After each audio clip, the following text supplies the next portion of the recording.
So this is the top 10 things that people ask me about my CRPS.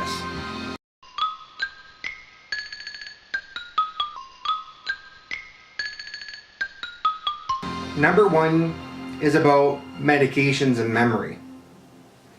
Now, I do take a lot of medications for my CRPS, and they vary. I mean, I've had CRPS now for just over 4 years, and it's a neurological condition, and it affects the way a person experiences pain. There's no other way to explain it. So I do have memory issues, short-term memory issues, and I do take a lot of different medications. What does it feel like? They want to know what I'm experiencing, and it's really hard to explain. And for me anyways, it makes me feel like my foot's on fire. Some people want to know about friends and chronic pain. And you know, this is a toughie. Yeah. Friends have come and gone, definitely.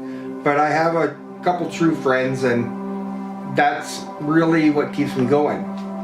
You're gonna lose a lot of friends when you have chronic pain, because there's things you just can't do, and you can't really schedule stuff.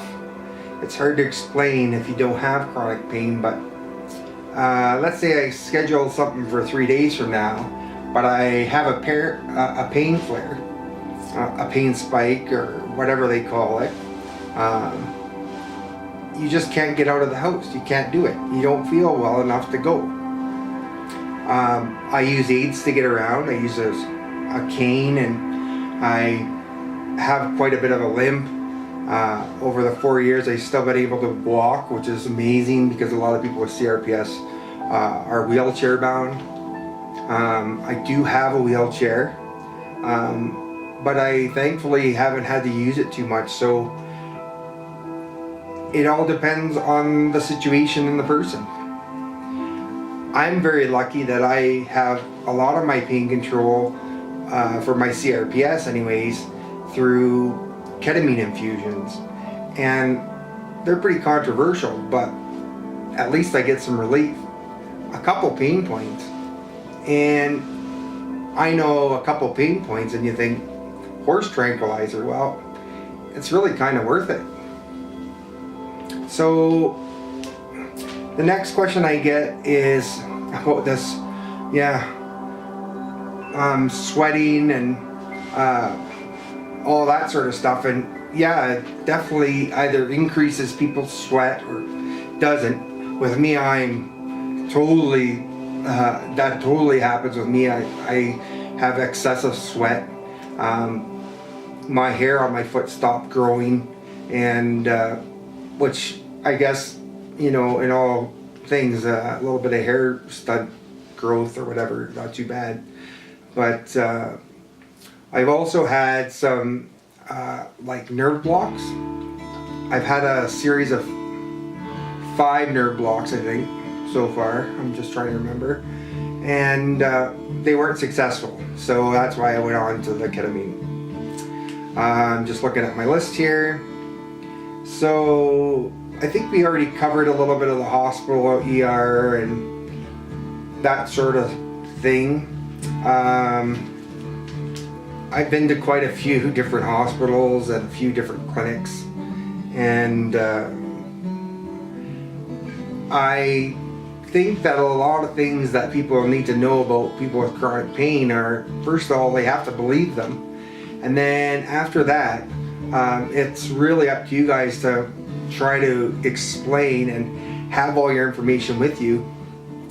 Here at the hospital in Alberta, Canada, we have a green package that you can bring along with you, and it kind of gives the what's going on with you and that sort of thing, the medications you're on, and it really does help out. And they're computerized here, so I've had different tests all over the place in Alberta, and they're able to see these tests, right? So that also helps out quite a bit.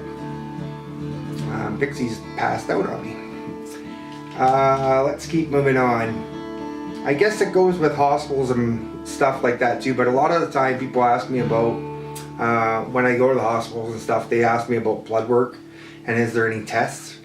There's no real test for CRPS, but I do have my blood checked all the time. Well, I have thyroid cancer, but I also take ketamine, which can really mess with your liver. So of course they're doing all kinds of tests to do that. And when I go to the hospitals, a lot of the time, if it's the local hospital, I'm thankful that they know me and they're ready for me. But they use a butterfly style needle, which is a little bit thinner, and my veins are very tricky, so they're pretty much set up for it here. And I really am thankful that that happens. I get blood work pretty much every month, if not every couple weeks. A lot of people ask what the aversion to ice is. So you get a lot of swelling, and people say when you have CRPS, should you use ice? I wasn't really aware of this, and when I first had my injury and had surgery and was told that I had R.S.D, because the surgeon was an old school type of surgeon, he thought that I might have this thing called R.S.D and didn't really know what that was. I had been icing and trying to get the swelling down, and it just made things extremely worse, I think. So yeah, ice isn't really recommended. Now a lot of people do that for regular, sprained ankles and that sort of thing, so I can see how there could be a mix-up. I don't use ice. And a lot of people ask me, does it go into remission? There's no cure for CRPS. I wish there was. But what they do is they try to manage it as much as they can. And so I've been on lots of different drug therapies, like I mentioned, and some work better than others, and some wore out, and some just weren't feasible for long term. I mean, they would ruin my esophagus, or I just wouldn't function, even have a little bit of a lifestyle, to be, just kind of comatose. So there's that ebb and flow. It doesn't go, well, some people have it go in remission, but it can come back at any time. There's no real answer for it. I wish for some remission, a total remission. That would be awesome. Through my journey, I've been able to continue to work with my work and stay in touch, and I've tried a couple of return to works, but it just hasn't really been able to stick yet. And so with future treatments, I'm hoping to be able to return to my work. And by future treatments, I mean a spinal cord stimulator to help reduce pain, and also be able to get off some of the drugs that I'm on. So that's a big one, I guess. I guess most of them kind of just revolve around like what chronic pain means for people. It's kind of like that invisible disease. You might look at me and not know that I have a brace on my foot, and I've had all the, the troubles with it. But that's pixie. But I guess what the main point is to take away from it, a lot of it's trial and error. And what I want to explain to people is that there's lots of things that when you're in chronic pain, you'll really just rush to try it. And that's where it's great to have family support. And by that, I have a very, very awesome support network, I guess. And, if I have questions, or I guess a lot of Google comes into it. We do a lot of research and that sort of thing. I guess one of the biggest things they say, they're asking me is, what do you miss the most about, your old life. And I've gone to lots of pain clinics and they said that you have to go through the screening process and that you're not able to do certain things. And I mean, I used to be pretty active. I used to play softball and I used to do a lot more hiking than I could ever imagine thinking about doing today. But I think some of the things that I miss the most are just the camaraderie, the ability to know that you can provide for your family and just not be a burden. There's so many things that you're not able to do after you get stricken by a chronic illness that you really miss the small stuff. And that's what I'm going to say about that. So I just want to leave you with one thing, and I guess it's just, it goes without saying that no matter who you are, life goes on, and it's for the living, so try to do as much living as possible. And I really appreciate everyone that watches the videos and gives me some comments and feedback.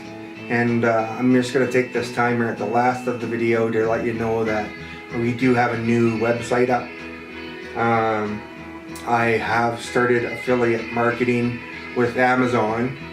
There's links below, and basically all it means is that I can put up some things of like the computer and the camera equipment and that sort of stuff that I use, and put some links down below. And if you click on those links and go to Amazon, you'll be helping me out.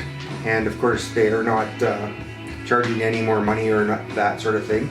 A lot of us use Amazon, so yeah, I could even have some links there for some pet stuff. Alright, until next time, thanks for watching. Go play with the toy. You get it. She says you're a paparazzi. You get it. You know how to play with it?